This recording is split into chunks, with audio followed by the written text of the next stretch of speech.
what's up? Welcome back to my stream. Oh, okay, I'm a bit quiet. Oh, can you even hear the game? You can't, wait.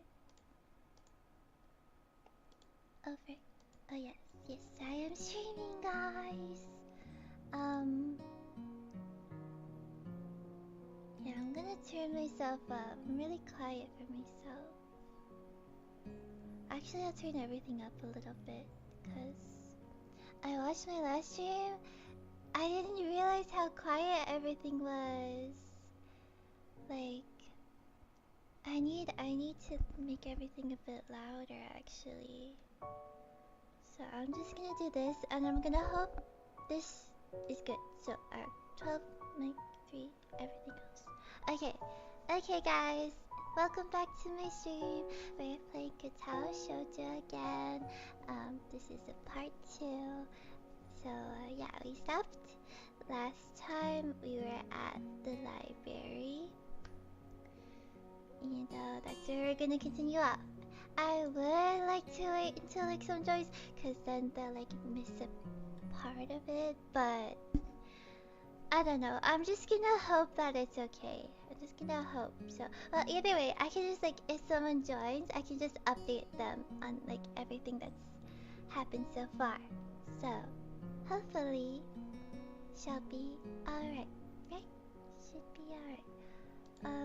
Why is my chat looking weird? No, we're good. We're good. Yeah, I also have YouTube chat up on the screen, so if anyone were to like type in it, you could also see that. But yeah. We are live, guys. Oh my gosh. I'm not gonna lie, I'm like low-key. Energy is a little low today, so it might not be as entertaining, but I hope it's still enjoyable. Alright, guys.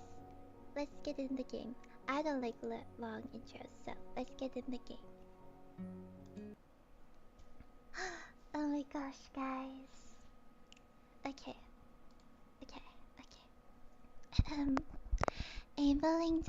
Ambling down the narrow aisles, I study the spines of the books in random order, occasionally sliding one out to read the blurb, taking it with me if it looks good. In a few moments, I have a respectable stack of books in my arms.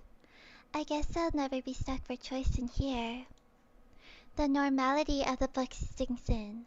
Sure, there are large prints and braille like scattered throughout, but it is what it is. A library. It's as if the calm moved from the room and I had tea with Lily and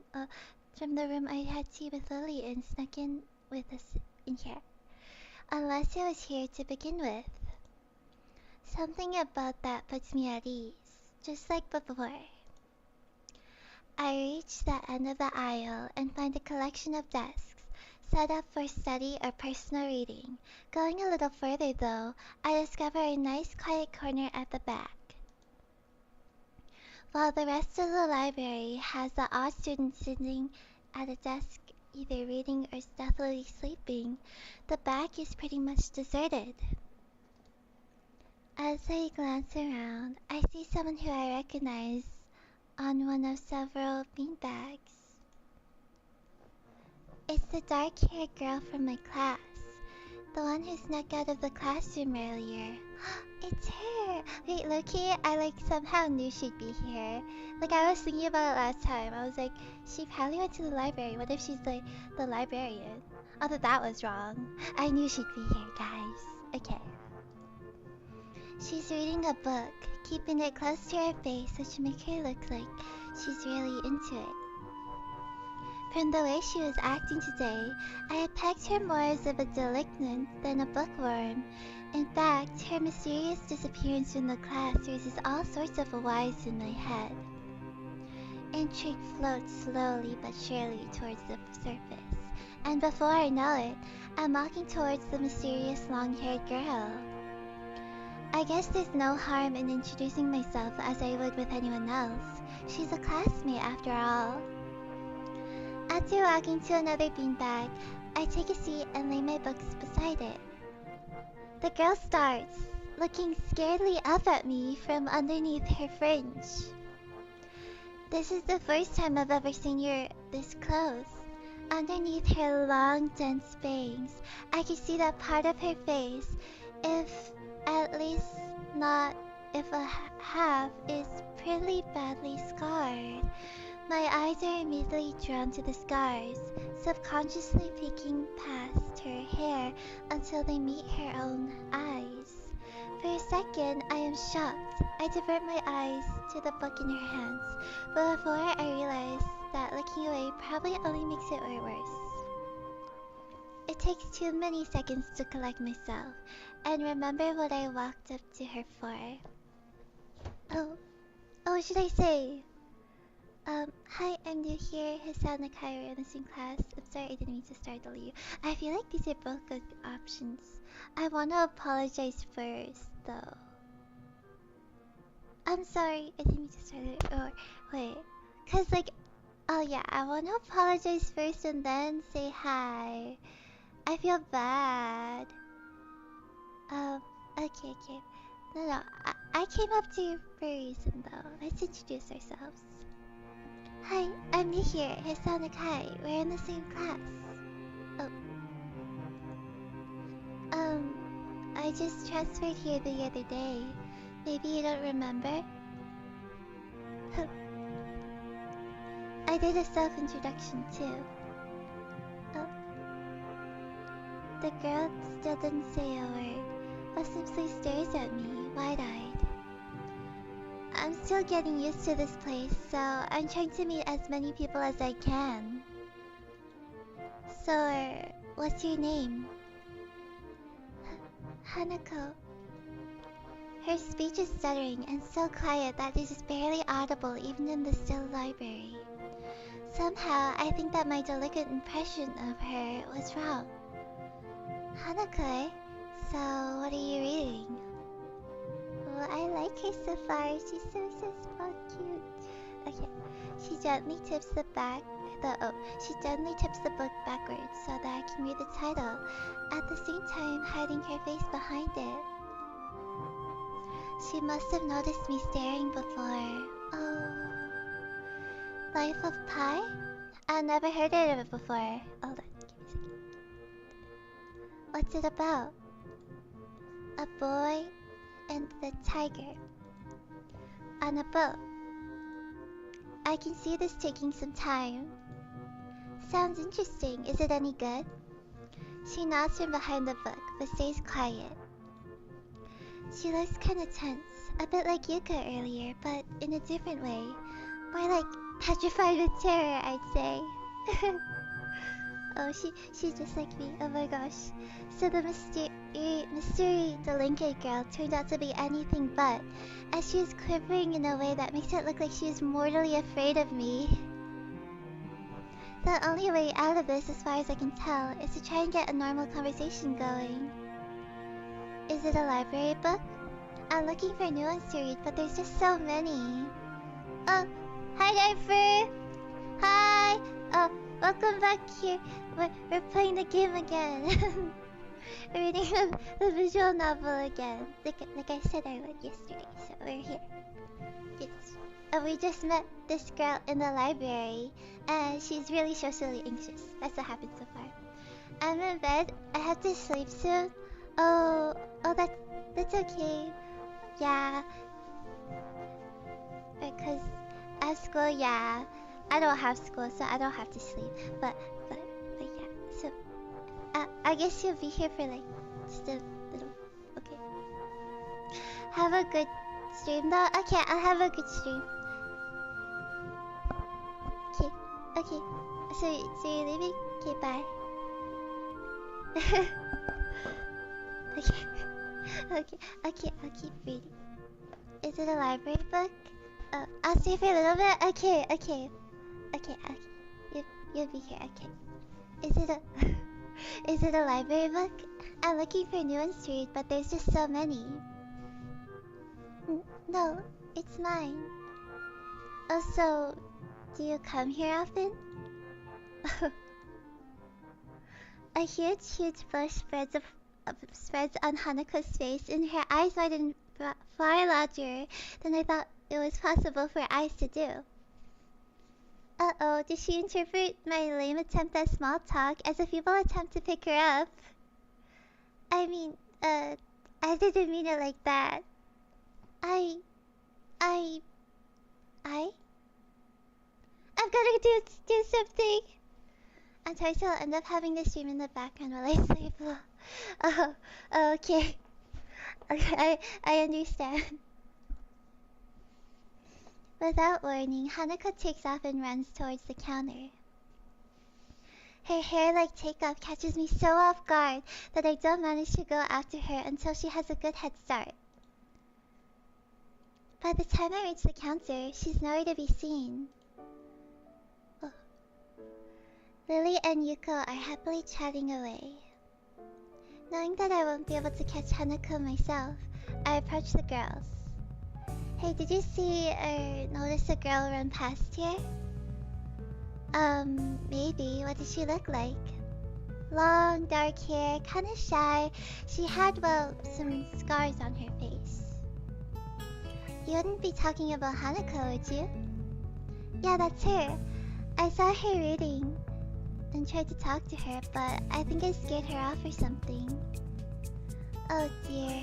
Yuko, would you excuse me? I'd better try and find her. Sure, I'll just hold on to these until you come back. What's going on? I'm sorry, but I'll have to explain it to you some other time. Right, I'll see you later then. Lily hastily grabs her cane and hurries out of the library, leaving me alone with Yuko. I don't think I'll ever get the hang of this place. Did I do something wrong? What did you do? Nothing, I just talked to her, tried to get to know her. Didn't even manage to get started. Yuko sighs and looks awfully bothered, even more so than she did before. I guess you were wrong so much as tactless. Tactless? That girl is a bit of a special case. It's like she never really talks to anyone. Isn't that a bit strange? I wonder. It's just how she is, I think.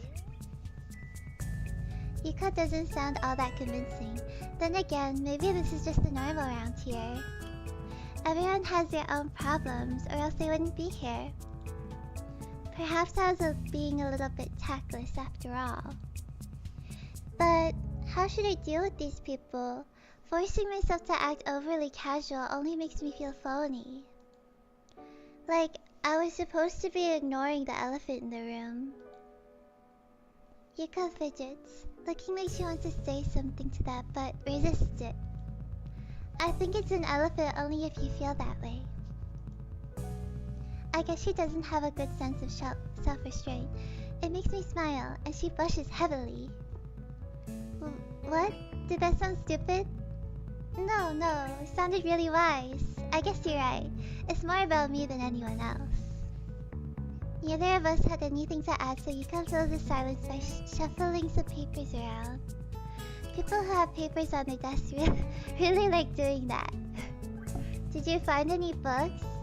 I should be closing soon. I mean, this library should be closing, but I have to do it. I hope that's not too inconvenient for you. Oh yeah, I want some books, but I left them over there because... I'll just go get them. I fetched my stack of books from beside the beanbags where Hanako and I were sitting and returned to the counter. Wow, you read a lot, don't you? I surprise myself with that too, honestly. At least when I really think about it. I had a lot of free time earlier this year, so I just kind of started reading books to fill that time. I couldn't do much else. I see. But she doesn't say anything else. She just checks out my books for me. I guess this is what they call tact. Whoa. Holding the library books with one arm, I trail my pocket for the key to the door. A sudden sound from behind startles me, making me nearly drop the books I'm carrying or the key that I almost managed to get in the lock. Who is it? Oh my gosh. I turn around to see who's talking to me. It's Kenji. He seems to be in a friendly mood, although the light glinting off his glasses in the dark gives him a sinister look. It's just me. This makes him pause and lick his lips nervously. Who is me? I don't know anyone called me. Are you some new guy again? His voice is suddenly strained and quick. Yes, but we met before, yesterday. I don't think so. I would remember someone who I met only yesterday. When was that? What day is it today? I tried to ignore him. Is he joking or what? Prove that we've met before. You live across the hall. You're Kenji. Kenji jumps back, his eyes filled with uncomprehending fear. How do you know my name? Damn, this can only mean one or two things. Either we have met and you're telling the truth, and I just can't remember it, or you are a spy. Sorry. He pauses. A psychic spy. His eyes dart around me, trying to peek into my room, although it's hard to believe he can see anything through those thick glasses. His mood swung from friendly to manic in less than a minute. I'm not psychic. How do I know that? I'm not a mind reader. Kenji points a finger in my face damningly. Unlike you. Stop that, man. We met yesterday. What's wrong with you? I live in this room. Lies. If you think you can pass as a style because I'm legally blind, you're sorely mistaken. You don't even look like him. I mean, the resemblance is real. Real slim. Maybe at a distance, but who do you think you're kidding? I want to grab him by the shoulders and shake him, exasperated. I rubbed my eyes and let out a heavy sigh. Ah. Stay there. Kenji comes closer, one careful step at a time. I stay still, lest he assault me physically, although I doubt he could do much damage even if he did. Oh wait, I see it now. Damn, it really is you. Sighing again, and then once again for good measure, I step backwards just in case. What's up, man? You don't look too good, I think. Something wrong? I don't know, just had something stupid after me. A few stupid things actually, even if you discount this one. I can't get a proper touch on other people here, and I have no idea if it's because of me or because of them. I don't know why I'm telling this to Kenji. It's not like we've had any contact either. That's rough, dude. Yeah, I'm sorry about calling you a psychic spy and all, but you can never be too careful. It's the hard reality we live in. I'm slowly starting to think that Kenji isn't necessarily living in the same reality as the rest of us. You see? This is how it is. The world. There's no justice, you see. Even when I lose, I win. Because I don't lose the lesson. What does that even mean? It doesn't matter. He dismisses it flatly with a wave of his hand. So, what happened? Why the long face? Do you have a long face? It's nothing. I just scared some girl off accidentally. Literally too. She actually ran away from me. It was my fault, really. I think. I'm not really used to all this yet. A girl? A cute one? Cute? That's a hard question. Oh my god. She had a nice body and really nice hair. Or beautiful hair. But the face... What? Oh my god. This guy's... I guess it could go either way. Oh, what the hell? Why do I have to answer this? It doesn't matter. Oh my gosh. She was cute though. Yeah, cute. I guess. I knew it! There are a lot of cute girls here. A strangely disproportionate amount. I believe this is one of the dark secrets of this school. I tried to warn you, man, but did you listen? I don't remember any such warning. Dark secrets? Yes, dark secrets. Extremely dark, like a black hole. Have you noticed the number of girls in the school is slightly but significantly higher than the number of boys? It's like 60-40. He turns his head to the left and stares off into the distance at nothing. Why is it like this? I mean, to the untrained eyes. Why is he so worried about the amount of girls? Yeah, I don't know why. It doesn't appear to be that bad, but that is a full 20%. One would think that a school was such a huge like, just chill. Yeah. A huge pool of women would be a man's dream, but no. What I am about to tell you could blow your minds. Are you ready? I don't know where this is going, but I don't think I'll be missing much by cutting out now. No, I am not ready. I only get as far as turning the doorknob before Kenji starts talking again, showing that he doesn't really care if my mind is blown or not. I believe that this school is a battleground, the site of a feminist infiltration. This disparity in the number of men to women is a clear sign of how far they have come. In case this Cold War turns hot, they will have superiority in numbers. Just another skirmish in the eternal war against the forces of feminists. They're everywhere. In Japan, women outnumber men. It's not a 60-40 split. It's only a matter of time, man. Even in America, women are the majority by a hair. I don't see anything wrong with it either. They're building up their numbers. In the past, the buildup of a military has always been the clearest sign of imminent war. Japan is just the first step. Our economy is badass, but the country itself is small and isolated, yet a huge part of the Pacific in terms of political value. The perfect target. They are so cunning, as expected of women. Soon, the day will come when... Kenji's voice trails off ominously. That is why you can't trust them. They will string you along and then kill you, just as they killed me. You'll end up just like me. Oh, hell no. I can't stop myself from blurting it out. Hey, what the hell does that mean? You said it, not me. Oh, what? Oh. It's the best I can think of. So? You're not supposed to say something like that. Damn, so rude. I'm just rambling. You're just yapping. Oh my gosh. Where was I? Oh yeah, that's feminist conspiracy. Stop it. Stop. I lost you way back there somewhere. Somewhere around feminist infiltration. Too hard to follow? It's cool. I have some graphs and stuff in my room. And puppets. You like puppets? No puppets. Insult type yaps coming from that man. No, literally, I feel like I've seen this in Twitter. Oh my gosh. You don't like puppets, okay? Graphs are still cool though, right?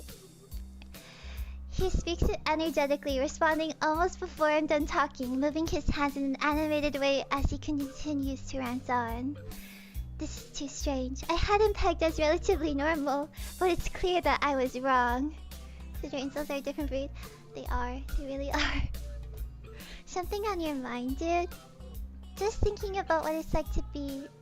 just thinking about what it's like to be the last sane man in an insane world. Kenji frowns, looking deeply upset. You mean that's you? That can't be, because I'm the last sane man in an insane world. That is my dream. You can't just steal a man's dream.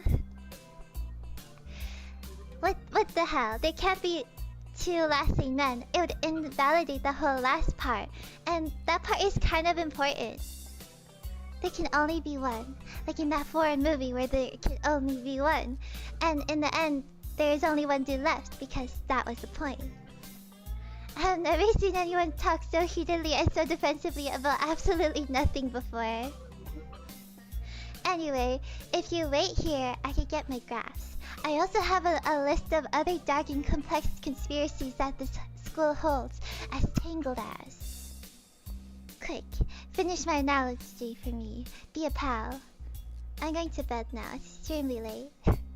That doesn't sound like an analogy, but whatever. I like you. You seem like a cool dude. Most people don't understand what I'm talking about when I try to explain the vast feminist conspiracy to them. Denial is a terrible thing. Later. Oh my gosh. Is it a good thing to be on this guy's good side, or I don't know actually. He claps me on the back and then vanishes into his room so quickly and quietly. It's like he didn't even open the door, but instead walked right through it like a ghost. And it's on sight if he sees a woman. I mean, that is definitely what it sounds like. I don't know if I can fully digest what just happened, so I give up and just go to my room, kicking off my shoes before falling face first into bed. It takes me some time to relax and get up so I can get started on homework. It's because the shoes are yelling at me. I gotta change them soon because they're dying. And it feels good just laying there with my eyes closed. The school is like some kind of bizarre and surreal island. It's isolated on top of a mountain, and each person is stranger than the last. I just can't seem to fit in. What irony! One would think that fitting in a place that's made for people who are unfit for anyone else would be easy. Maybe I'm trying too hard. Although I say that, it doesn't help take the edge off, and the words are left echoing off my empty walls. I guess it's not as bad as I expected, though. This place is really more of a school and less a hospital pretending it's a school than I thought it would be. If nothing else, the scenery is beautiful. I open one eye, seeing the school books and bottles of pills arranged side by side on my desktop. Maybe this place is too much like a normal school after all. I drink some tea.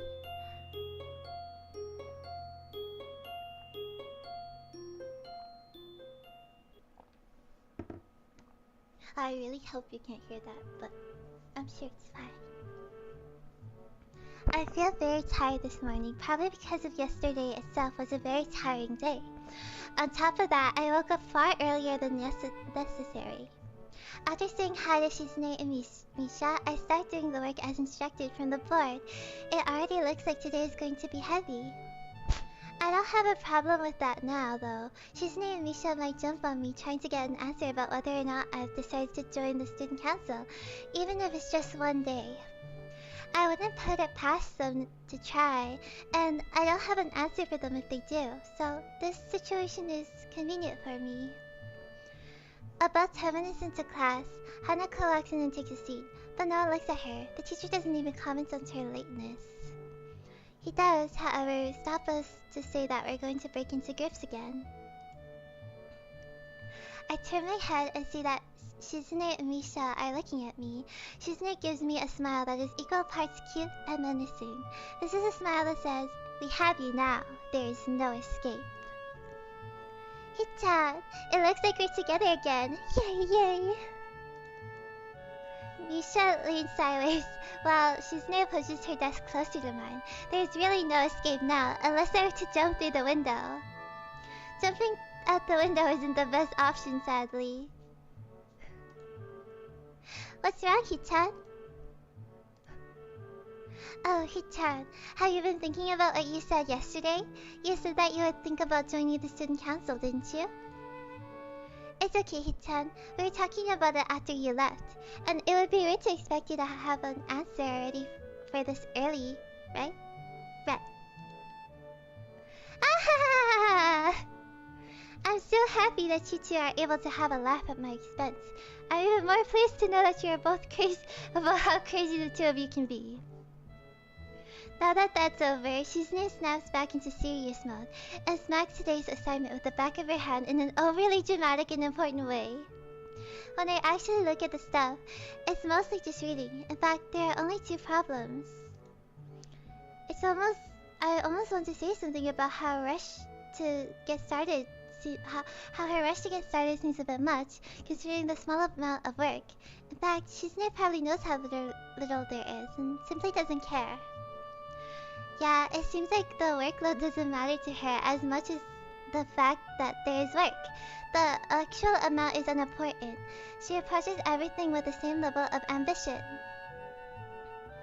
While I'm reading, I let my eyes wander around the room and catch Hanako trying her hand at solving the problems. It looks like she's working alone. I can't remember seeing her working with other people before. Thinking back to how shy she is, it's understandable. Hey, that girl over there. Huh? Who, Hichan? Her, Hanako over there. Does she always work alone? I think so. Hichan, do you feel sorry for her because she's alone? I was just thinking that maybe she could work with us or something. No, I don't think that would be a good idea, Hichan. Why not? Hichan wouldn't get along with her. Why? Misha shuffles around the question, letting out a laugh that sounds very strange. It's nervous, but still has that lilting up and down quality present in everything she says. Just because, Hichan. By now, Shizune has noticed our conversation, and it makes me realize how Misha has been signing everything she has been saying this whole time. Oh, Shichan, the friend of my enemy is my enemy? That sounds so harsh. I'm not going to say that. You said it anyway. I know, Hichan. It's fine to be over here. I wonder if this is Misha's way of keeping things fair, since without her, I wouldn't be able to understand the things Shizune is saying, and vice versa. Is that also why she signs all the time, so there's never a conversation Shizune will be left out of? Anyway, we should start on the problems now, Hichan. We finished with time to spare. I decided to ask if there are any alternatives to the cafeteria, as frankly, the food so far has been subpar. The sense Shizune and Misha arguing among themselves about their favorite restaurants. All of them are downtown, so I don't think we have time to go all the way down there. And what about the bill? Are they arguing just for the fun of it? Maybe. They seem so distracted by it, but they don't even notice the start of the actual lunch break. I look over my shoulder towards the back of the classroom. She seems to be studying her notes from the previous class. It's an odd sight. Everyone else in the class is busying themselves with the lunch break. Socializing, gossiping, rearranging desks, the one with the actual box lunches mixed in and chattering like everyone else, only interrupted by short bouts of eating. But then, when I watch Hanako, it feels like I'm the only one who can see her, almost as if she was invisible, sort of hiding in plain sight. Is she being bullied? Is she isolating herself from the rest of the class on her own accord? I see her look over her shoulder towards the classroom's near door. Come to think of it, she hasn't turned a page since I started watching her. I guess she's waiting for someone. What to do? Oh my gosh, options. Wait for Shizune and Misha to come to a decision. Read my book, go talk with Hanako. Oh, what? But she's...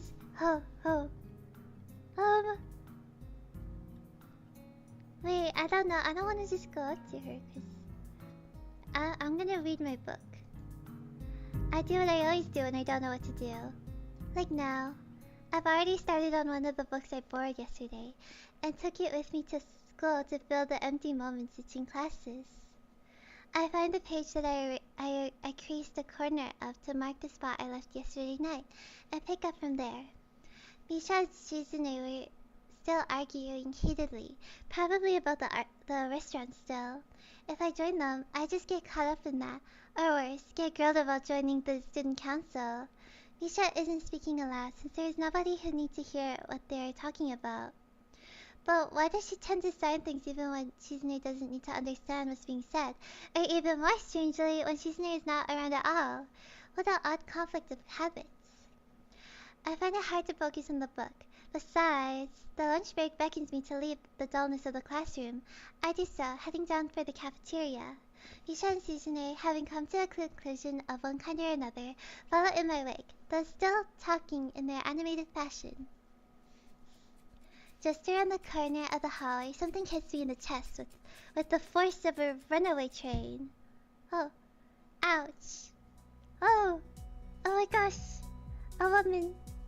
Opening my eyes, I see a pair of saucer-like green eyes looking at me. Oh, they belong to the perpetrator, a short girl who bumped into me and has now fallen down onto the hallway floor. She wears a PE uniform and a very worried frown. The former strikes me as a rather strange thing to have on during a lunch break. More striking than that, though, is that she doesn't have legs. Or she does, but they're not flesh and bone. Her pale and very much flesh and bone thighs, and shins and feet made of some black metallic or plastic-like material. They look disturbingly artificial and unnatural.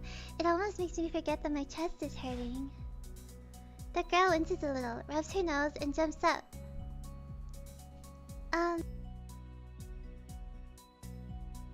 Hey, are you alright? I'm sorry about that, really. I wasn't looking where I was going, and you just came out of nowhere. Sorry. She's looking really apologetic, in the hurt puppy way of looking apologetic. I quickly forget about being angry or anything, since hurt puppies are my weak spot. It's okay, don't worry about it. Ouch. Oh no! No! I say that, but there's a stinging pain growing in my chest, and I know that this is about the biggest possible danger for my condition. Don't overexert yourself. Don't forget your medication, and most of all, don't get hit in the chest. Oh gosh. You should go to the doctor. I tried to rub my solar plexus to chase the pain away, holding my breath in an attempt to hear my heartbeat. Oh. Uh-oh. It seems normal. Hey, should I get a nurse? The worried, high-pitched voice of the girl snaps me out of it. I stare at her for a few seconds dumbfounded, until I realized that I probably looked worse off than I really was. Doubled over myself and looking all tense. Damn, I'm overly worried about my heart. No need, I'm fine. Managing to say something in response, I pull myself upright, feeling my sore ribs one last time, and take a deep breath. She knocked the wind out of me, big time. There's nothing more than that. You sure you're okay? I hit you pretty hard. It's okay, I said it was fine. And nothing's broken, no harm done. That's good, I feel a hand on my shoulder at the same time. The girl's eyes, what? I didn't, what? Wait. Oh, hold on. Wait, I can't read this. That's good, I was, writing in order, and whatever she was saying is interrupted by a very horrified Ew!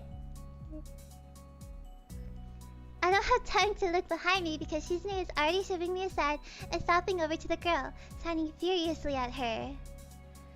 Miss Ibarazaki, I saw that running in the halls is strictly forbidden. We should translate right on Shizune's tail, but her voice is girlishly playful, not full of the divine fury Shizune's arms would seem to call for. Sorry, I was just going to get some stuff on. I was kind of in a hurry. You've been told this 1,000 times before. Your reckless behavior endangers other students, and even worse, it's explicitly against the school regulations. The girl blushes and starts to fidget nervously like a little child caught misbehaving. It's so cute, I find myself smiling. Oh my gosh. I know that. I was just... Make sure that this will not happen again. Although I'm sure telling you this is futile, and only causes me further headache when you choose to ignore the regulations. Got that, Emmy? The small girl sticks her tongue out in response. Ah! I gotta go! Teacher will have my head. I promised to help with the printouts, but I went running instead. Sorry, I gotta change and everything. Before Misha and Shizune or I can say anything. She's already bolted from where she was a second ago, almost halfway towards the stairwell.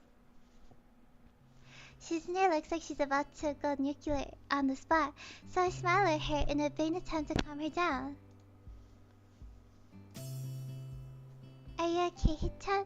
That Ibarazaki girl is always like that, causing trouble to others. You know, I'm pretty certain Shizune wouldn't call me Hit-chan. Never mind, never mind. Yeah, anyway, I'm okay. I just got the wind knocked out of me. That's great, Hit-chan. I wouldn't call that great, but I'll let it slide this one time. We have to run now. There's an important student council meeting regarding the festival, and we finally decided where to eat. Too bad you can't join, but this lunch meeting is only for council members. We can take you there some other time. Oh, but that'd be like a date, wouldn't it? The girls leave for downstairs. I didn't manage to get far from the third-floor hallway before all this commotion struck. Literally, I should get going as well. The lunch and the afternoon class passed uneventfully. I read most of the book I started yesterday, and ate some of the most unedible offerings of the cafeteria. The class is tiresome. The teacher seems like an okay person despite the weird first impression I got, and the material is relatively interesting. However, the way he teaches is really bizarre. It's as if he expects that everyone is a natural genius. When the final bell sounds, I realize that there's a lot of time left in the day, and I'm left wondering what to do. It's odd. At the hospital, I had 24 hours a day of free time. But here, filing the considerably short hours feels difficult. Everyone else leaves, and I'm left alone with the teacher. Katawa is examining the assignment sheets we were working on earlier, marking them with a red ball pen. Oh my gosh. Hold on. I gotta turn this music down.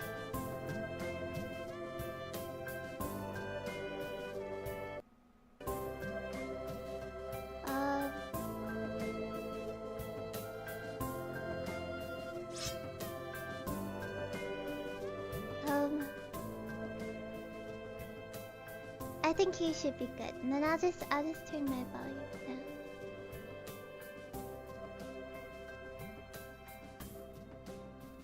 Okay, return. Katawa is examining the assignment sheets we were working on earlier, marking them with a red ball pen. Raising his eyes from his paper briefly, he noticed me and furrowed his brow. What is it, Nakai? I jumped at him addressing me, but I guess it's natural to spark some conversation since there's nobody else around. Nothing. Thinking about what I do after school. The teacher slowly puts the cap on the pen he is holding and arranges his paper into a stack, clacking it against the desk twice. He seems very methodical, and for a brief moment I'm reminded of Shizune, but the teacher is more unhurried and relaxed, much more routine. You have no plans? No, I considered joining a club, but I didn't know what kind of club would interest me. Go observe a meeting of someone else's club. Might pique your interest. I guess. I don't know how to continue from there. Ota looks at me in a way that makes me quickly want to take the words back to avoid a conversation. But I can't, so I had to forge ahead. I just don't know how to deal with people. I mean, the other students. I'm talking to people and everything. It's not that I would be, like, isolated. I just don't know what to think about the disabilities. It's like, it feels that I'm being impolite if I pay attention to them, and it's weird to ignore them.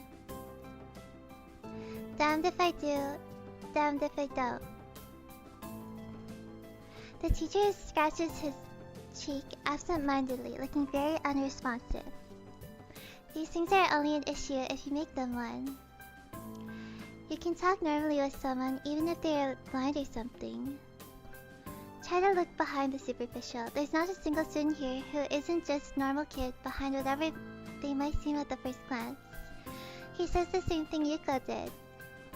I know they're right, but it's hard.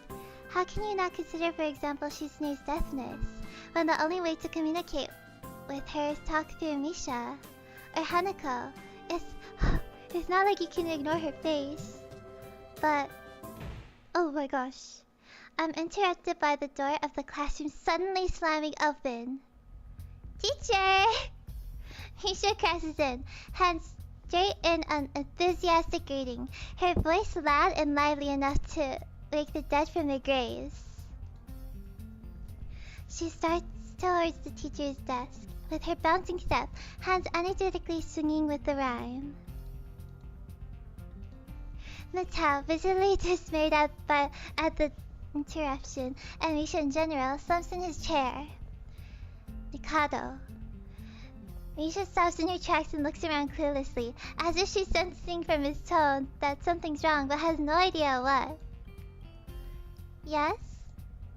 We have talked about volume control before. Yes. But she doesn't lower her voice at all, and the teacher just rubs his eyes. So, what is it?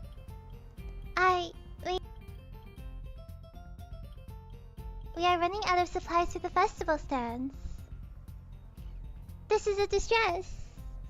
She waves a pink slip of paper she's holding around. So, go get more supplies from the art room. What's the problem with that? Oh, well, so go get more supplies. Plywood is always the problem. Last time we wanted more, there was only a little, but the time we took it all and went with that. Now there's like none left there. So, do you know where there is some? I don't understand. How would I know? Shit-chan, I mean the president thought that a teacher would know if there's plywood. Was she wrong? Well, Ted looks like he's in great pain, pounding with his entire essence. Misha doesn't get it at all. Looking at the two of them communicate is terrible. Like looking at a man being tortured by drilling his skull open while blasting pop music at full volume at the same time. I'm afraid I have no idea if there's any plywood in this school, let alone where it would be if there is any. What should I do? Perhaps try to find Miss Namiya? I'm quite sure he would know where to find everything you need. You'd have to pry them from his cold dead hands, but that's a different matter. I don't have time, we're so busy. She holds her hands with both of her... She holds her head with both of her hands, looking as despairing as is possible for a person like her. Even without noticing, she crumbles the note she's holding against her hair. I shouldn't even be fetching these things. There's too much to do and we're falling behind the schedule. Motel looks at her gravely and then suddenly smiles. Smiling doesn't really fit his face. I think it'd be better if he didn't. I wonder if you could get some temporary help. Oh?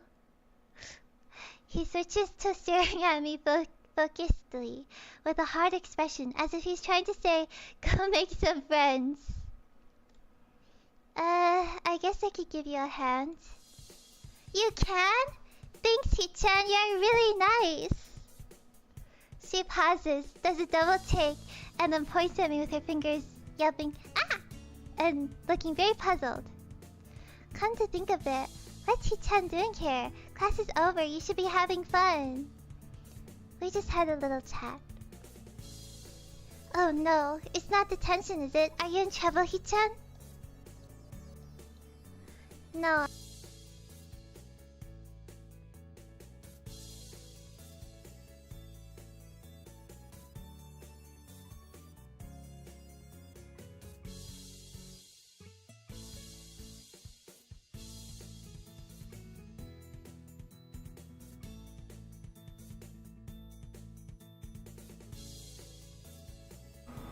Hello guys, I have to change my headset. So basically, my headset died. I was using my headset mic, and my headset died.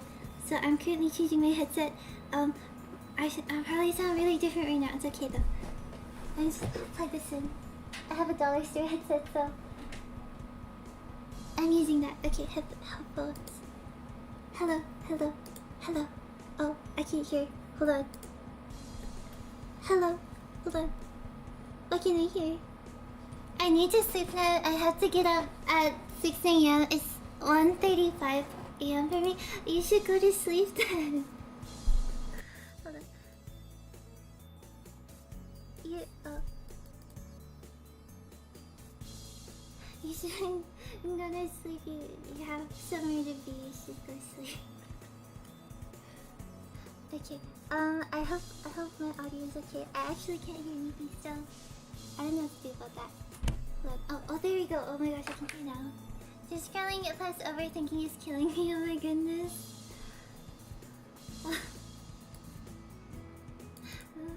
Well, no, you got this. I believe in you. You can do it.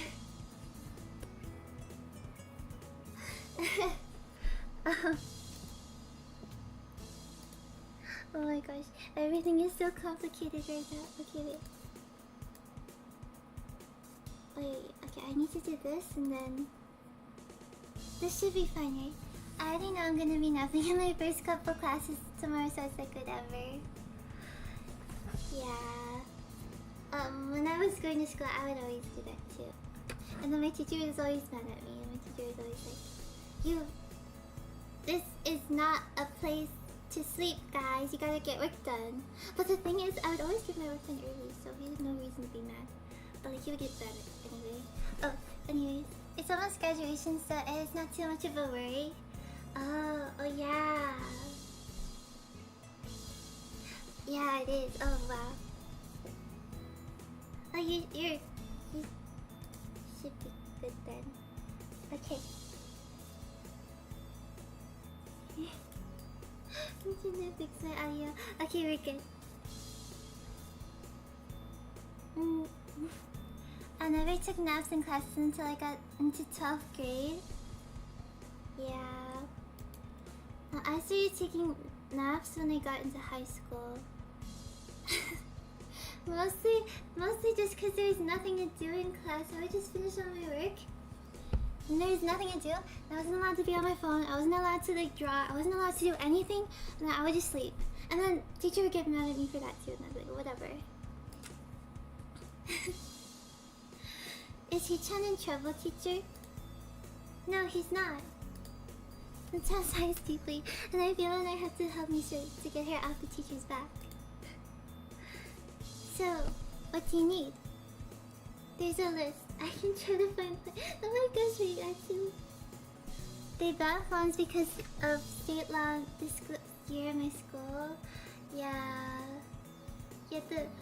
When I entered like grade 10, that's when they banned schools and house.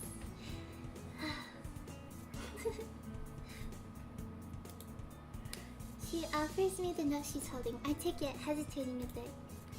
I said I'd help you, but this has no implications on whether I'm joining the council or not. Aww.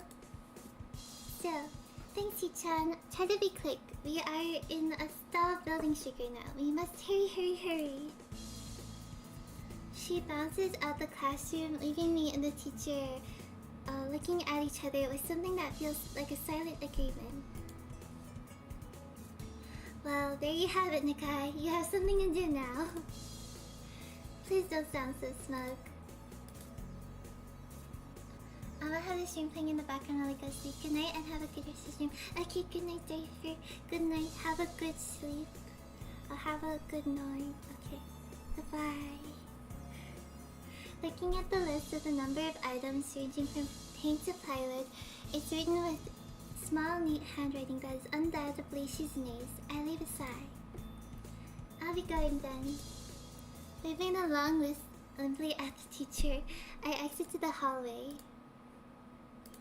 The classrooms closest to ours are designated belonging to classes 3-1 and 3-2 on the right side, and 3-4 on the left side, each door looking exactly the same. Further down the corridor, still with identical doors, are rooms I didn't think were used for classes. I guess the art room is not a classroom as such. I carefully push the farthest door and peek in. It's a classroom, but it seems rather badly kept or not in use. Am I in the right place? Desks and chairs are all around the room. A thin layer of dust settled on them. There are some easels in the corner, so at least this looks like the right place. The room is flushed in sunlight from the big windows, shadows creeping all over the desks. Specks of dust are dancing in the stagnant air, making the beams of light almost visible. Jokingly, I call into the empty room. Anybody home? Something catches my eye and I stop mid-sentence. Oh. Sitting on a desk is a short-haired girl, curiously wearing a boy's uniform, with a fork between her toes, a morsel of food stuck firmly on the end. An odd way of dining seems to be caused by her apparent lack of hands, but her presence here is what takes me aback even more. How did I miss her before? She's sitting in a corner very still, but I still somehow took her as part of the furnishing or a statue at first glance. I'm not being too observant today as a whole. The girl seems to be frozen in place, staring at me with her huge eyes like a rabbit in headlights. She's staring at me, her mouth wide open, ready to accept the fork. I'm staring at her, my mouth wide open, suddenly remembering I didn't finish my sentence and trying to think if I should. This weird stalemate keeps us both stunned into silence, punctuated only by the wall clock ticking rhythmically. Hello? The girl stuffs her forkful in her mouth and is now staring at me expectantly while chewing. This is a bit awkward. Hello. I was told to pick up supplies from here for some vegetable stalls, I think. I didn't think someone would be in here. There isn't. That's why I came here too. She picks up another forkful. Doesn't mean that you're here then. Doesn't that mean that you're here then? She raises her eyebrows, as if she was just suspecting my observation false. You're pretty observant. I guess it does, but who are you? The girl is pretty straightforward, isn't she? I'm Nakai, Hisao Nakai. I just transferred in on Monday. I'm Rin, Tezuka Rin Tezuka. I won't shake hands with you, at least we know who we are now. But that's very nice. Her deadpan manner of talking makes it hard to determine whether she's joking about shaking hands or not. It kind of bothers me. Joking about these matters doesn't feel appropriate at all. While I'm trying to figure out what's appropriate or whether this girl is, she seems to have lost interest in me and is gazing yearningly back at her food. Can I continue with my lunch? If you don't mind me, I won't mind you. If you need to get your stuff, the supplies are at the back. Go right ahead, but lunch? School's over for the day. What word would you use then? There's no word for a meal you eat after lunch, but before dinner, right? It bothers me very much too, but I don't know what I should say. I don't think you're supposed to eat a meal between lunch and dinner to begin with. But I'm hungry now, and my delicious box lunches will go to waste otherwise. I have curry. It's very delicious. With much decisiveness, Rin once again picks up her fork between her toes. With at least as much impoliteness, she points it straight at me. So Nakai, what brings you to this place? Like I said, I was told to look for these things. No, the school. From outside you look fine. Is your problem inside? I come to a full stop, opening my mouth but not getting a word out. I can guess. I'm rather good at guessing. Better than most people.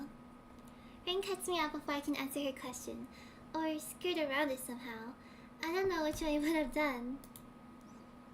I froze in front of this issue again. I haven't told anyone here about my condition, or maybe only because it hasn't come up.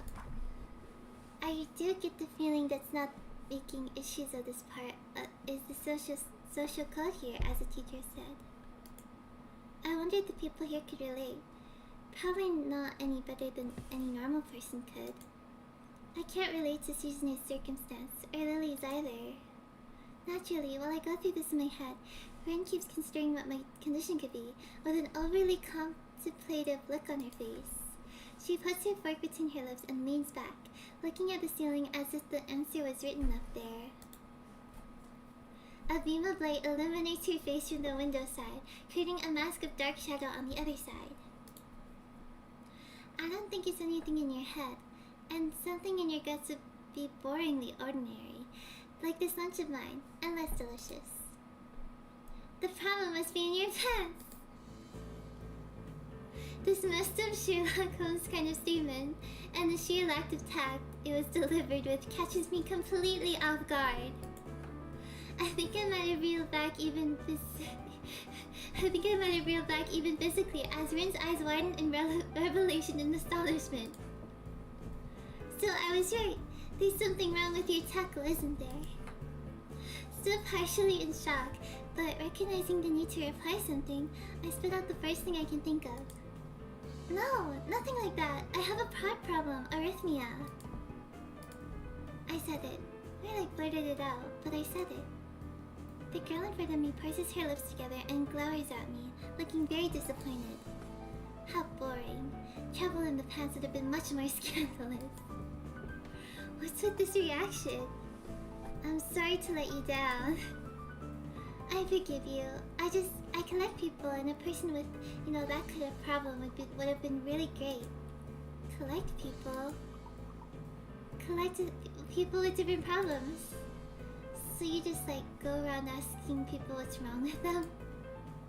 Pretty much. I see. With little left to say, Ren resumes her lunch and the conversation dies away, but I keep thinking about what was said. It's the first time I told anyone else about my condition. All the other people have either known about it already, or have heard it from someone else. Or didn't need to know about it, like every other student here so far.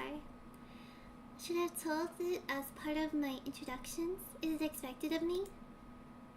Hi, I'm Hasal. I have a very serious heart condition. Is that how I'm supposed to go around introducing myself from now on? As far as disabilities would define us, what a disgusting thought, oh my gosh. Or maybe this test cook girl just has an unnatural interest in such things. As I walk to the back of the room to pick up the items on Misha's list, a chance opens to study Rin in the corner of my eye. Her hair is burnt auburn, almost orange, and cropped short. Long hair would probably be impossible with no arms. The boy's uniform, the lack of arms, makes her look very thin, almost scrawny. She's not particularly pretty, except for her murky brown eyes, which flicker relentlessly from below her short bangs, even when she eats. The distance and the shadows make it seem like they don't reflect the sunlight at all, but instead absorb all of it within them like deep wells. She moves her feet almost deftly, as a normal person would use their arms. However, I can see how the sight would discomfort people. What? Especially while eating. It makes me feel a bit uncomfortable at the least. I hesitate to think about the world unnatural, but it's too late now, isn't it? I keep searching the cabins and shelves for Misha's things, but after enough time passes, the silence grows too uncomfortable. I try to force some conversation out with this strange girl. So, do you always eat alone in the sleep, or do you get the occasional visitor? Visitors. Maybe you're my first occasional visitors, but I don't always eat alone either. Sometimes I eat with a certain person on the roof, if she's not horsing around. Horsing? She likes to do sports. Oh. And that's all I can think of to say. Both of us fall silent again as Rin forks the last bit of her meal to her mouth. I look down at my haul and double check it with Misha's list. It seems to have everything except plywood. So I think I have all the things now. That's very nice for you. Don't feel obliged to stay. I was about to take a nap anyway. You need to do whatever you're going to do with that stuff anyway, right? Or perhaps you like to watch girls sleeping? I'm not sure what to make of this, but Rin looks serious. Even if I did, I think I have to be going. I'll catch you around, Teska. You can call me Rin. I feel that our relationship is at this point good enough to warrant this much. I was already turning to make my exit, but she draws me back in. Fine, then I'm Hazel. Then you are. Rin looks me hard in the eyes, but that intimidating feeling you get when someone stares at you isn't there. It looks like she's actually not looking at me at all. She blinks a couple of times, and I can't figure out why a pause like this just popped between us out of nowhere. See you later, Hazel. There's something like a tiny smile in her face, maybe. I quietly back out of the room. As I shut the door in front of my face, I whisper to myself, what an intriguing person. From inside, I hear a muffled sing-song voice. I heard that. What did she hear?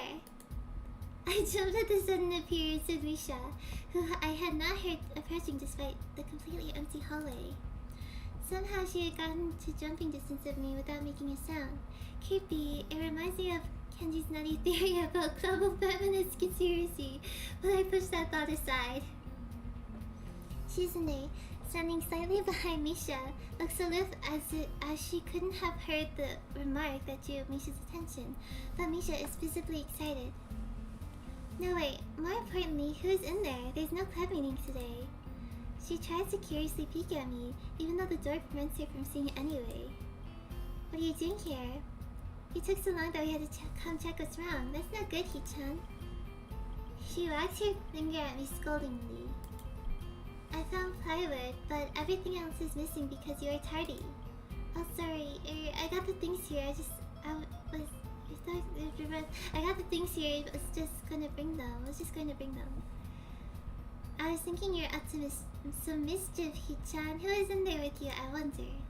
Misha signed something quickly to Shizune, pointing at her own ear a couple times. Shizune immediately pushes her way past me and opens the door into the classroom I just left. I can only imagine the shock she's experiencing. With Shizune's diligence and attitude, the insolence of daring to debase school property by sleeping on top of it must be too much to bear. And indeed, she stares at Rin, frozen in place apart from the slight but noticeable trembling of her shoulders. From suppressed rays, I'm sure. But instead of blowing up, Shizune just takes a few deep breaths, adjusts her glasses, and slams the door shut, turning to sign furiously at Misha. Maybe she did blow up, but I can't understand it. She shoots a very loud stare at me too, as if it was somehow my fault that Rin was sleeping on one of the tables. I hope she's not getting any funny ideas about the reason of my tardiness. Hello. Rin's voice comes through the other side of the door, and it takes a few eye blinks to realize she might have trouble opening it. I open the door to find Rin directly behind it, looking at us with half-interested, half-sleepy face. Hello. Miss Tezuka, what do you think you're doing? You are absolutely not permitted to use school property for such a disgraceful activity. It sure is suddenly very crowded in here. I didn't know I was this popular. It's hard to say whether she's happy or unhappy about this turn of events. At any rate, she ignores Shizune and Misha's scolding, so they have no choice but to drop the issue. Shizune taps Misha's shoulder, points at Rin, and makes some quick signs. Popularity aside, please don't do that anymore. Anyway, how's your project going? Will it be done for the festival? Rin looks at them blankly, apparently at ease under the pressure of Shizune's cold stare is putting on her. I keep wondering about that myself too. And I'll think about it harder. As Misha signs her reply to Shizune, her face turns into an unsatisfied frown. Miss Tezuka, please try to take this seriously. It'll be a disaster if the wall looks like someone threw up their lunch into it. Rin nods assertively. We'll think more seriously. Misha actually giggles at that, but Shizune doesn't, not even after the translation. She just shakes her head, takes the materials from me, and takes off with Misha in tow. Ren frowns softly as she looks up through the retreating student council duo. How rude. It's true though, I must finish my project before the weekend. There will be dire consequences if I don't. The end of the world as we know it. Like, weekends usually are, but more dire. Much more dire. Maybe I'll postpone my nap to unforeseen future. I'm about to ask what project she has and what are these apocalyptic consequences, but she walks back into the art classroom. Since you have nothing to do, would you give me a hand?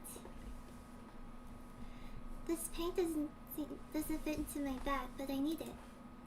She kicks lightly at a huge can of paint that's lying on the floor next to the table she was sitting and sleeping on. It lets out a dull clang. Being the gentleman I am, I naturally pick it up. Heavy. Yeah, sure. Where do you need to take it? Away. And with that, she takes off to the hallway, me and the pan can following, since there's little choice for either of us. The hallway is quiet and empty now. Shizune and Misha gone, so we two lead towards the stairwell at the other end. Every 10 or 15 or 20 steps, I have to change the can from one hand to the other because the thin handle cuts into my palm. At least, it keeps my arms from tiring too fast. Rin strolls on beside me with an uneven pace that I have trouble matching. Or maybe I am walking weird because of the extra weight. It seems that one of us is constantly walking too slow or too fast, and I can't figure out which. 2 flights of stairs below, trouble appears in the form of a head nurse and his fox-like grin. Ah, Mr. Nakai! What a happy coincidence! Tezuka too, of course. He nods courteously at Rin, who does not acknowledge him back, then turns to me because it's obviously me who he had some business with. There's something I forgot to mention on Monday. I nod and wait passively because I can't even begin to guess what he forgot. The feeling of the handle delving deeper into my skin doesn't make me feel enthusiastic about this interruption either. It's about your medications. Since you haven't been that long on your current medication, there might be some unexpected side effects, which might require adjusting dosages or even changing to another kind of medication. So we'll do a few tests regularly, but what I want is for you to keep an eye on everything in your condition that feels off, if you get what I mean. Nausea, headache, anything. And come see me if something happens. Alright. So, how are you? Everything fine? I give up and drop the can to the floor before answering him. Apparently this takes longer than my biceps can handle. I'm about to say something generic as an answer, but then I realized how often I've done that lately. Other people have asked me too. Students, teachers here, my parents, visitors, nurses, and doctors at the hospital. Everyone seems to be concerned about that. It's natural for a hospital, not so much for a school. Except this school. This is a small school, and both the student base and the faculty seem to be very tightly knit. At least that's the feeling I'm getting.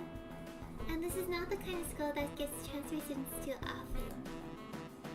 The thought sends shivers up my spine, but I give a generic answer anyway. That's great.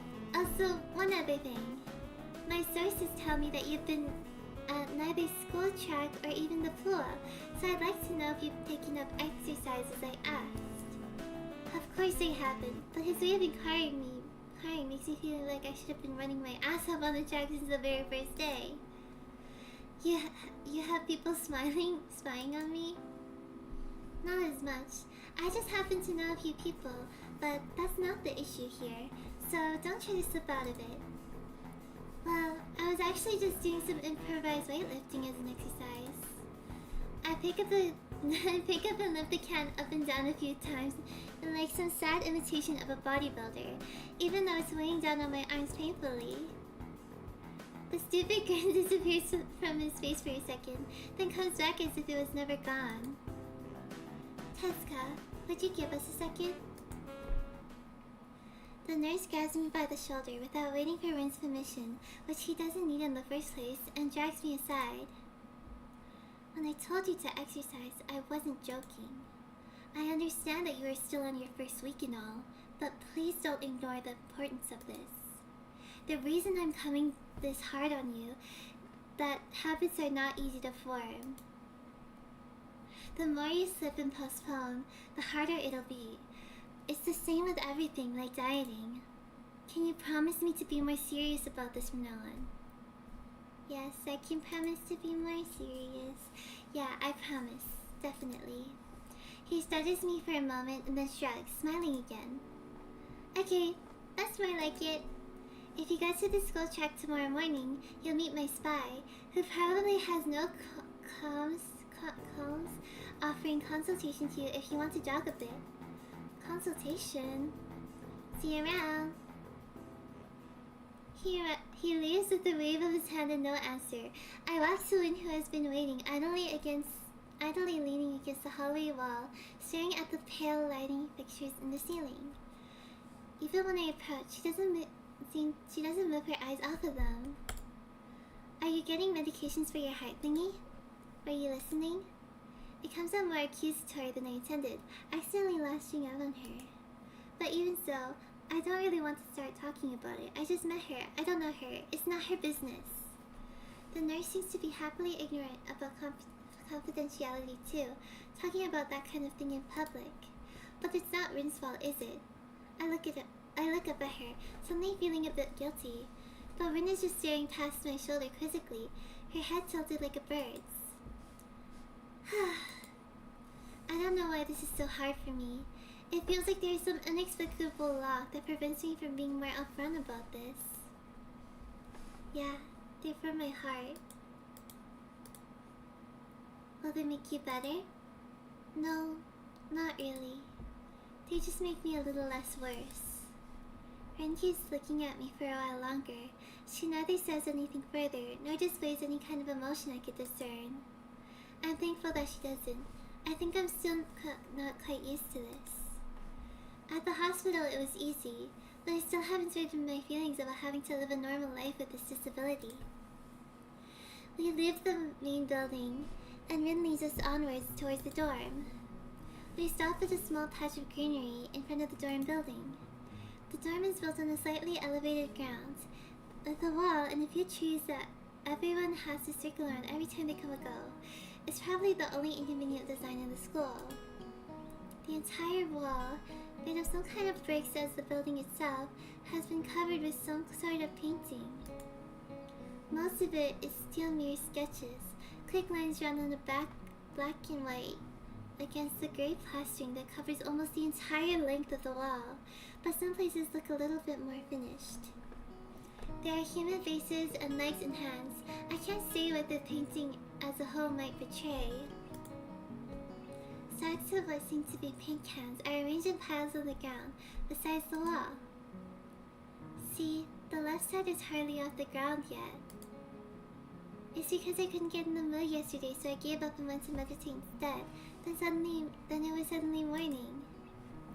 I had to work on it, but the guys from art class are helping with the negative spaces and the base surfaces whenever, which is the problem. It's easier to paint big areas if there's a lot of people with hands. The reach is better, and it's faster too. She goes on a tangent of a tangent, waving a little with her arm, or whatever of it there actually is. There's to demonstrate, even though I got the point already. The white cotton of her sleeves flap around. It makes me think it could look even sadder than it does. But it makes me feel out of place, and almost every tangible reminder of the student spaces special properties has in the past few days. This girl doesn't notice my dreary feelings, of course, or the fact that she lost me a while ago already, and just keeps on blabbering. So that's what I'm trying to figure out, if there is something I need to figure out, and then figure that out before it's too late and all hope is lost. Why would the hope be lost? Because paint has to be painted, and then it has to dry, and then it has to be painted over with another kind of paint. It takes time. She finally stops, apparently thinks she's made some kind of statement that makes sense. I think it's best to start from the top. So this is your project? You did this? Yes, yes. All of it? Yes. Nice, but I stumble with my words, suddenly feeling like I walked straight into the minefield of political incorrectness. It's okay, you can say it. I probably won't get mad. I blush really hard. I don't really know what would be the right thing to say, if any. It feels that I'm way more sensitive than Ren is, though. This is really awkward. Don't you want to ask? How do you paint without hands? See, I'm an easy person to talk to, right? With my feet. I almost guessed it already, but isn't that hard to do? You're good at guessing anyway. I don't think it is, but maybe I'm used to it by now. I can't get my mind around the fact that she could be an artist, but seeing how adept she was to using her feet to eat, I figured painting might not be a problem either. Neither of us has anything more to add to the subject. The afternoon light works pretty well. I was afraid it might look too flat, but it's not like that after all. I think it's actually pretty interesting. I want to see what it looks like in dim light. Do you think it's flat? Well, paintings tend to be flat. Not like that flat, flat like some people are. No studdings, no meat where there should be some. I know a few girls who... Okay, I get it, but I couldn't really tell. I'm not that good with art. Can't name many artists or artistic terms, so I don't really have anything to say. Rin shrugs her shoulders at that, saying suit yourself without saying it, and looks up at the sky as if trying to look for something up there. I didn't think I'd get any actual work done, but if you give me a hand with the paints, I could do a little before it's too dark. I wanted to get a halogen lamp like the ones they have at the sports track, but there aren't any. Rin sure is quick to recruit my help. As a Shizune, it makes me feel that a festival is such a big project that every pair of hands is needed. Why not? I'm not sure if I can be any help though. It's just mixing some paints. You can do that, probably. Do you have motor control problems? Like, those people who have some? Cerebral palsy, maybe? No, not that I know of. I get it. Her thingy has nothing to do with that. She gives me a sly look for no reason. No, it doesn't. Let's do it then. So she sits in the empty wooden box and very naturally picks up a wide brush between the toes of her bare right foot. I open a few of the cans and pour some of the contents into shallow bowls for mixing. The thick paints flow lazily from the can to the bowl, like syrup. I mix them, creating a funny hypnotic-looking swirl patterns that melt quickly into each other to form new monotone hue. Rin sets to work, every now and then asking me for a hand with something or the other. Finding different brushes is easy enough, but mixing the paint seems to be the exact tone this girl is apparently singing in her head is a frustrating ordeal.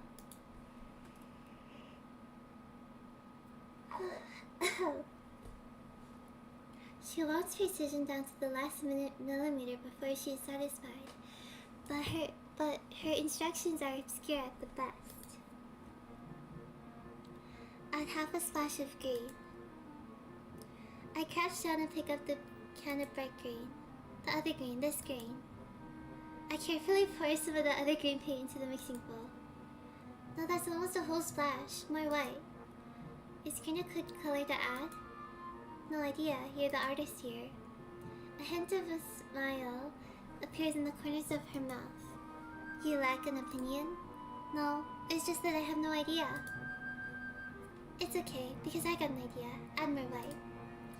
With this exclamation, I pour a minuscule amount of white into the bowl and mix it.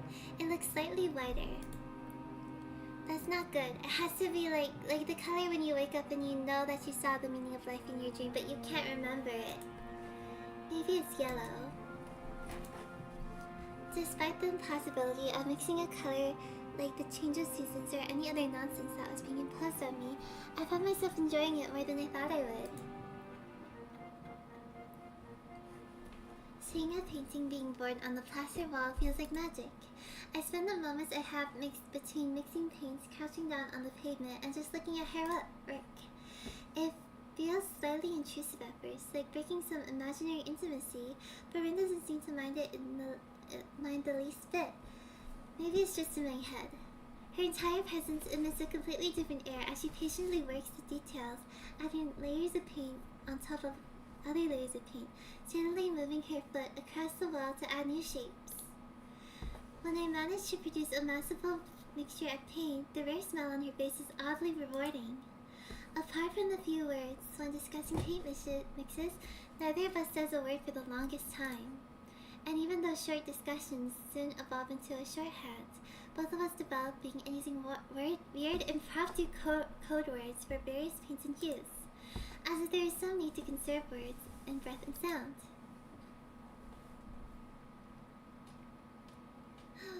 We stay there until late into the evening until it becomes too dark to paint properly.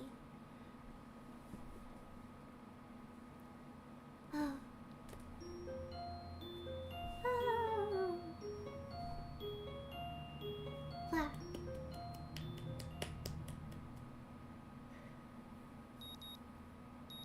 Please waking up. The sound of alarm pulls me out of a fitful slumber and into the unpleasant state of wakefulness. Alright guys, I'm gonna end the stream here. Yes. That's all for today. Just because there is something else I wanted to do today, and I'm running out of time to do that, so I'm gonna end here. But I might be back tomorrow or the day after and play again. Read this visual novel again. Also because my mic and Loki are like, I don't want to change mics in between stream, and I've Loki been like embarrassed about that for the past like 40 minutes since it happened. So, yeah. So I'm ending right now, guys. I'll see you tomorrow or the day after. We'll be back with this game, or I'll do an SMP stream. We'll see. I will save my progress, and so we have our progress saved. And then, okay, again my text on the screen. Properties. I can probably return. Okay. Main menu. Yes. Okay. Okay. Yes. Okay. Good. Oh. Goodbye. Goodbye, guys. See you. See you again soon. See you again soon. Hope you have wonderful days. Hope you have wonderful. Hope you have wonderful days. Goodbye, guys. See you again soon. I hope you have some wonderful days ahead of you. And that is all for the stream. I will see you next time. And that's it. Goodbye, everyone. Goodbye. Goodbye, everyone.